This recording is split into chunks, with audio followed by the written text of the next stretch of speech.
And welcome to another at-home edition of MLB Tonight, presented by Camping World. Matt Vasgersian from the home studios. Same for Carlos Pena and Dan Plesac, brought to you courtesy of NTT Home Plate Camp. Guys, we've got a lot to get to today. Charlie Blackmon of the Rockies is going to join us coming up in just a bit. But we start, as we seem to do every installment of MLB Tonight, with the status of the 2020 season. We're aware of the timeline, and per Ken Rosenthal's report, Players Union was presented with a proposal to start the season. We've talked about it a lot on this show. It'll be an 80-ish game schedule, expanded postseason, potentially including 7-inning doubleheaders and some things that would expedite play. But the next step is Major League Baseball presenting the Players Association with an 80-page document outlining health and safety protocols to ensure the players in this pandemic time. That's a very interesting development here, and we're, of course, monitoring it on MLB Tonight, and we'll provide you any details as that information becomes available. Everybody's been affected by this pandemic, in particular, players entering free agent seasons, and there are some interesting names on the list who have a lot riding on a good 2020 season. If we talk about these individually, these players that is, you could make a case for each of them needing to play this year. I'm going to ask you guys to grab one name that might kind of grab your attention and talk about what playing this season may mean to him and his career. You know what, Matt? I'm going to go ahead and start with Joenny Cespedes. Cespedes hasn't played in the past 2 seasons because of injuries. And that's a huge problem. He's entering his age 35 season. He's going to finish, be a free agent at 35. And he hasn't performed in the last 2 years. Now, if he goes out there, gets hot for a few months, hits 20 home runs, then he'll be looking at another contract. But if he doesn't perform, Matt, Dan, I'm telling you, he may not find a job after this one. So a lot at stake here for Joenny Cespedes. Well, for me, Matt, it's JT Realmuto with the Philadelphia Phillies. Catching right now is at such a premium. The Phillies pulled the trigger in the offseason to bring in Realmuto last year, won the Gold Glove and the Silver Slugger. When you talk about the best in the game right now, Yadier Molina, Buster Posey, Contreras from the Cubs, I think he's at the top of the heap right now. And the Phillies have built this young team around a core of young pitchers. And that guy you're looking at right there, those numbers just pop out, Matt. In an age in baseball right now where teams are just trying to get their hands on premium catching, the Phillies have their guy, and it's going to be interesting to see, shortened season or not. This is going to be a big year for Realmuto and a big decision for the Phillies moving forward to try to lock this guy up long term.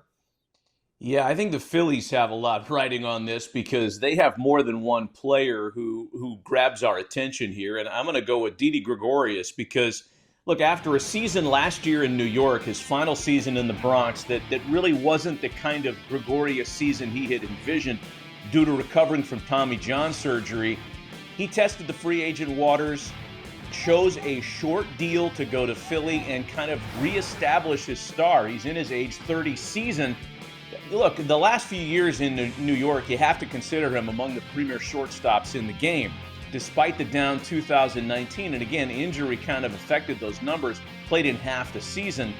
A lot of people thought that Gregorius would have gotten a multi-year deal someplace. Instead, his choice, he took the 1-year deal to reunite with Joe Girardi, reestablish his value on the market. So I think the Phillies have a couple of players on this list. There's another player on that list that I think is worth talking about, and the team certainly from its standpoint as well, and that's Mookie Betts. Imagine, and none of us want to imagine it, if there is no 2020 season, the LA Dodgers gave up a whole lot for 1 year of Mookie Betts. The Dodgers need this season to get off to a pretty good start. They need to play it because if they don't, they have nothing to show for what they traded Betts for this past winter. Yeah, that's interesting take right there, Matty. I'm not even sure that's going to play out. If there is no 2020 season, then what the Dodgers basically traded for nothing, or if it gets counted against them. So this is such a messed up situation because of what's going on over there. A lot of things are going to have to be looked at again. I mean, it wouldn't be fair if that's the case for Mookie Betts to walk just because there was no 2020 season. You understand? So it'll be very interesting to see how things get agreed upon and what things the player association and the MLB and the owners can agree to. But it's going to be really interesting, and there's just a heap load of uncertainty out there, and no one likes to live in uncertainty, and that's precisely where we're at right now. You know, Matt, the Dodgers have been under siege because they've won the West so easily the last few years that they were looking to acquire that guy, and they were envisioning an outfield with Cody Bellinger and Mookie Betts. A rotation includes Clayton Kershaw, Walker Buehler, and it looked like a really good team just got a lot better by bringing in Mookie Betts and, by the way, bringing in David Price also. So I think the Dodgers, you know, they quenched the appetite of a lot of the fan base in LA that was looking for that one more year, that potential superstar. It's been a while since they've won the whole thing. They've had a handle on the NL West, but they're looking for bigger fish to fry, and they were hoping Mookie Betts was going to be that guy. So, Matt, you touched on it. I think for all the teams in baseball that really want to play, I think none more right now than the Dodgers. Boy, so much at stake in LA and the other 29 major league cities. Indeed, what do the players think about the situation we're in? We'll find out from one of them coming up. Charlie Blackmon's been working out during the pandemic. What else has he been up to? And what does he think about the chances and proposal to get back on the field in 2020? We'll visit with the four-time All-Star next. MLB Tonight is presented by Camping World, making RVing fun and easy since 1966. Visit campingworld.com today.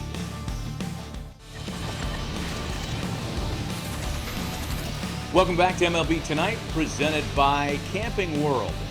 Quick trivia question. Who's led the big leagues in hits for the last 4 years? We gave it up. That's right, Charlie Blackmon. And to lead the league in hits over a 4-year period, you have to stay in shape, quarantine or otherwise. And it's good to have Charlie on with us on MLB Tonight. So clearly you're spending some time in the weight room during this period, Charlie. What else have you been doing to try to stay sharp? Nothing can replicate game speed, as we know. So what have you been doing? I am doing my best to stay sane right now. I'm filling my time with a lot of training. I'm on a pretty strict training program. I'm trying to be as much of a baseball player as I can while still social distancing and not being around the Rockies. So I'm hitting BP, playing catch, defensive work, lifting weights, and then that only takes up half my day, and then I'm getting real creative after that. That would take up about 20 minutes of my day. So there is the difference, America, in a professional athlete and a non-athlete. I want to get to the proposal, Charlie, that Major League Baseball sent the Players Association in a minute. But before we get into that, I'm just curious about the dynamic between you and your teammates. You mentioned everybody's on their own now. Is there a lot of communication? Is it the old, hey, what have you heard series of texts every day? Communication is not exactly baseball's strong suit. I'll say that. But we're doing a good job. We're having, hitters meetings via Zoom. We're leading the league in group text messages right now. Catching up with my teammates on Xbox. We're trying our best to keep a tight knit locker room there, and we do have pockets of guys that are working out together. Groups of 3 and 4, that kind of stuff here and there. But for the most part, we're doing as much as we can electronically. It's for players. You have these extended families, right? Your extended family, your professional family in Denver, and then where your actual family, your relatives are in different part of the country. And in your case, I know you have a lot of people still in Georgia. Is everybody good? You've been checking in with the family and the friends from childhood? Yes, sir. Everybody's healthy right now. We're very lucky, very thankful. We've got a lot of people in Atlanta. I'm here in Denver, which helps me feel like I'm not on total vacation. I'm still here in the city where I play ball and a part of the community here. And, things are tough here as well, just like the rest of the country. But we're looking forward to that light at the end of the tunnel. Yeah, we all are, man. And that's what I want to get into you with now is the actual proposal and some of the things that Major League Baseball has committed to a plan, plans being reviewed by the Players Association. Um, again, without the media, having read every detail in it, from the reports we get from Ken Rosenthal and others, we understand that there are some pretty forward-thinking things that might need to happen in order for play to resume in 2020. One of those things is doubleheaders, 7-inning doubleheaders, minor league style. How do you feel about that? And are there other things that you've heard of that you feel strongly for or maybe push back on? I am in the camp that wants to play as much baseball as possible. I think the country needs this. People want to watch a live event that matters, that's going to have postseason implications. And as much baseball as we can play, I think that's only going to help us, and it's only going to help the country. And I think you need to have as many games as you can so that you can have a legitimate postseason picture as well. It's great to hear you say that because I'm not sure if every player understands that there are other people in the industry that are relying on you guys getting back on the field for their paychecks to kick in too. It's about more than the 750, as I've heard people say. One of the other things that may happen as a result of this plan is an expanded postseason, and that had been discussed even before this current environment. For you guys and other teams in the West, good teams that have been chasing the Dodgers for years, I would imagine the chance to play in a tournament-style postseason is a welcome thing. I'm not personally a big proponent of change. I love the game. I think it's great as is, and I don't like to tamper with it. However, these are crazy circumstances. Never happened in my lifetime. Hope it never happens again. I myself have been a part of a game 163. It's crazy to play 6 months of baseball and you still don't know who the best team in your own division is. I mean, things can happen in baseball that are just crazy. And what the heck, it might be good to have an expanded playoff situation just because I want to make sure that the best team gets in there. I want to see the best team at the end of the day. And the fewer games you play in the regular season, I think you're more likely to have it skewed the other way. Yeah. Uncharted waters, my friend. None of us knows what the future holds. I'm with you. I hope you guys can get back on the field and we can have meaningful competition here sooner rather than later. We really appreciate you taking some time, Charlie. Stay healthy. Best of luck. And hopefully the next time we speak, we will be in the midst of the 2020 season. I hope so. Thanks for having me. We'll keep you in the National League after a break. Thursday on MLB Network, we're celebrating the legacy that is the Cubs-Cardinals rivalry. Dan Carlos and I have our favorite installments next. Home Plate Camp is presented by NTT.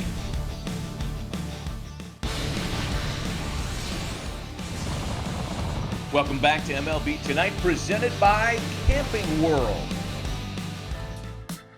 Thursday on MLB Network, we will celebrate the pageantry of the Cubs-Cardinals rivalry, and we'll kick it off at 1 Eastern with a game from June of '84 that was rather significant. We'll talk about it here in just a moment. At 5 Eastern, Cubs-Cardinals modern vintage, a couple of homers against Craig Kimbrell later, and the Cardinals were on their way to a sweep. At 7 Eastern, the re-airing of Birds of a Different Game, the 80s Cardinals documentary, and then a recent postseason matchup, Game 4 of the 2015 NLDS at 8 Eastern. Cubs-Cardinals Thursday on MLB Network. And I am rejoined by a pair of gentlemen who spent time in the midst of that rivalry. And when I tell you, Carlos, Cubs-Cardinals, what are among the first things that pop into your brain? Well, Matty, look, I had heard about this rivalry for the longest time, but then I played for the Cubs in 2011, and I actually felt it. All right, every single time we played the Cardinals, I could just feel it from the fans, and it's almost like the fans wanted just to immediately bury you whenever we walked into St. Louis. But I'll tell you what, I remember this moment in particular where Albert Pujols went back-to-back walk-offs over there in St. Louis, of course, and I just could not believe it. I'm like, seriously, this is crazy. The atmosphere was electric, and he delivers that big home run. Okay, he walked us off. That's Albert Pujols, fine. But then he does it again the very next day. Placata. I was like, are you serious? This guy is the real deal. I heard all about it in the news. I've seen the highlights. But then experiencing this, I was walking off that field like, wow, yeah, we did get buried. And get this, you get a laugh out of this. Then the next time we went over to the Cubs, we were over in Chicago, and the Cardinals came over. There were Cubs fans with Cubs jerseys saying Pujols, like Pujols, come to us, because he was a free agent that year. So you could understand how heartbroken I was. I was actually having a pretty decent season. I'm like, damn, guys, I mean, come on. like you don't want to sign me back? You know what, Matt? My relation as far as that Cub-Cardinals thing, it was off the field. It was with the mascot, Fred Bird. My daughter, Madeline, was 2 years old in 1994, and we had her second birthday party at Old Busch Stadium. And the Cardinals were nice enough to bring Fred Bird into her birthday party. And Matt, she was horrified of Fred Bird. Couldn't wait till get him out of there. She was screaming like, get him out of there. So we had, as soon as he walked in, like 5 minutes later, we had to shove Fred Bird out the door because my daughter was about to go into cardiac arrest. Oh man, that's a very personal touch to the Cubs-Cardinals rivalry. You know, we mentioned the Sandberg game at the top of this segment, and again, we're going to show it on MLB Network on Thursday afternoon. You know, it's worth just a couple of highlights from it, because Ryne Sandberg at the time had not established himself as a power hitter, but when you go deep against Bruce Sutter in the 9th and then in the 10th, and then you beat the Cardinals in the 11th, and you do it on national TV. Not only was it a coming out party for Sandberg, but for the rest of the country outside of that corridor that wasn't as familiar with the rivalry between those two long-standing National League clubs. It kind of gave everybody a window into this thing. And I remember watching that as a younger fan thinking, wow, this place, Wrigley Field, is pretty cool. And there's a lot of energy there for a game in June. And you guys, Dan, experienced that firsthand having played there. You know, man, and what added to it in the 80s and 90s was Harry Carey. He was very much a part of the St. Louis broadcast, and then he made the switch into the White Sox, then the Cubs broadcast booth. So there were a lot of similarities. It's not quite, it doesn't have the angst as the Red Sox and the Yankees or the Dodgers and the Giants. It's more of a friendly rivalry, but it's a cool thing on a Friday afternoon in Wrigley Field. You see a lot of red hats and a lot of red shirts. The Cardinals fans travel well up north to Wrigleyville. Yeah, people that played for the Red Sox and Yankees might have a different opinion, but Cubs-Cardinals for a lot of people is the best, if not one of the best, certainly, rivalries in the game. Speaking of ex-Yankees, have you seen CeCe lately? Boy, he's in the best shape of his life, and we have video proof to document it coming up next on MLB Tonight. MLB Tonight is brought to you by GoDaddy. All the help and tools you need to be online. Start now at GoDaddy.com. Fun event online as members of the 1997 World Series champion Florida Marlins got together to discuss their Game 7 triumph over the Indians, a group that included our own Cliff Floyd. How can I be mad about not making that roster? But I was in my feelings about something that was totally just a selfish thing, and all these dudes on this squad had held me up the whole year. So it was more, you know, I was on the World Series roster. Thank goodness we got to that point, because it would have been awful to go home the way I went home. And then there's this, a great event for younger fans, the Edu Cup 2020 with EverFi. Major League Baseball and EverFi, along with a number of other professional sports leagues, will be bringing the Edu Cup Challenge to K through 12th grade students throughout the U.S. and Canada. Students will have the opportunity to experience digital courses co-created by EverFi and the professional sports leagues and submit responses to a series of questions about the courses to become eligible to win an academic scholarship and other prizes. Visit educupchallenge.com to learn more. we leave you with this, the very impressive image of CC Sabathia, looking like he's ready for a career in MMA. Look at this dude. Jacked, man. That's ripped. Oh man. Look at he's ripped. Look at the abs. Hey! Oh, there's the gun show right there. Did you put him on the program, Carlos? I mean, you're still flexing at the All-Star game, even post-playing career. Look at you. Look at those squats paying off. Danny, you know a little something about that, too. Danny. Yeah. You know Hey, what? man. This is the one thing being in quarantine. I've been eating well the last 2 months, Matty. Yeah, you looking Quarantine good, bro. bodies. Oh, the gun show.